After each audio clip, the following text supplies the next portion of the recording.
του πολέμου του Δηρού.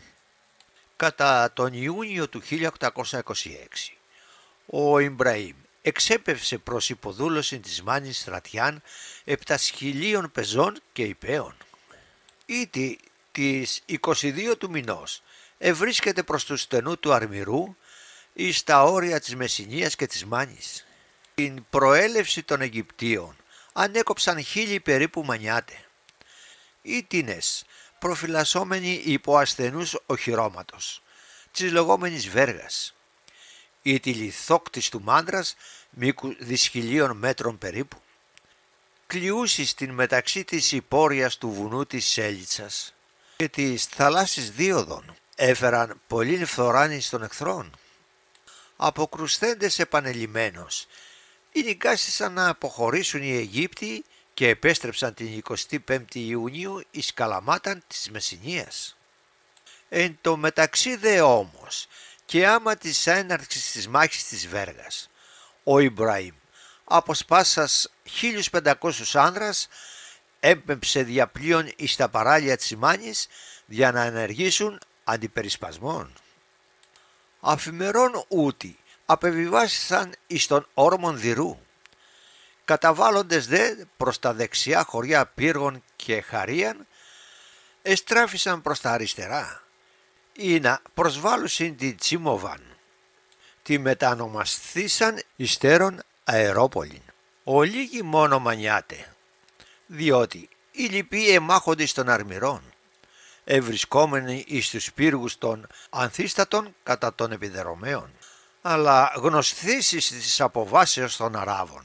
Έγινε διακοδονοκρουσιών συναγερμός των υποληφθέντων κατοίκων των Πέριξ χωρίων και προσέτρεξαν πάντες και γέροντες και ιερείς και εθερίζουσε εις αγρούς γυναίκες με τα δρέπανάτων, ενωθέντες με τα ολίγων οπλοφόρων. Ήτινες έτυχε να διαβαίνουσιν εκείθεν υπό τον Κωνσταντίνον Μαυρομιχάλην. Ημείνοντο κατά των Αράβων, ευάριθμοι μεν δια όπλων, οι δε λοιποί δια πετρών και δρεπάνων. Την ορμήν του ασύντακτου λαού δεν ειδηνήθησαν να υπομένουν οι επιδρομείς και έσπευσαν να επιβιώσει πάλι των πλοίων κακώς έχοντες. Απήλθον δεν της 25 Ιουνίου πολλούς καταλείποντας νεκρούς. Στο ρημοκλήσι του Δηρού λειτουργά ο πρωτοσύγγελος και τα άρχαντα μυστήρια έφερνε στο κεφάλι του, ψάλλοντας το χειροβικό. Μα ξάφνα και ανέλπιστα οι Τούρκοι τον περιλάβανε και έλαβε μόνο τον καιρό και σήκωσε τα χέρια του και είπε «Παντοδύναμε, δυνάμωσε τους χριστιανούς, τύφλωσε τους αγαρινούς».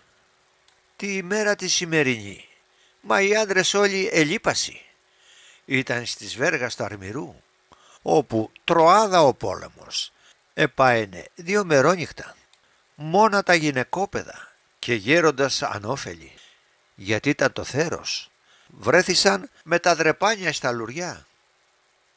Καθόλου δε δειλιάσασι, καθόλου δε τρομάξασι, μόνον έδωκαν την είδηση εις τον Κωνσταντίνο με πεζών και εκείνος ως πολέμαρχος εσύναξει όλα τα χωριά, γράφει και στέλνει στο Αρμυρό και έδραμε κατά το Δηρό, βλέπει γυναίκες να χαιρούν και τα δρεπάνια να κρατούν, τους αραπάδες να χτυπούν.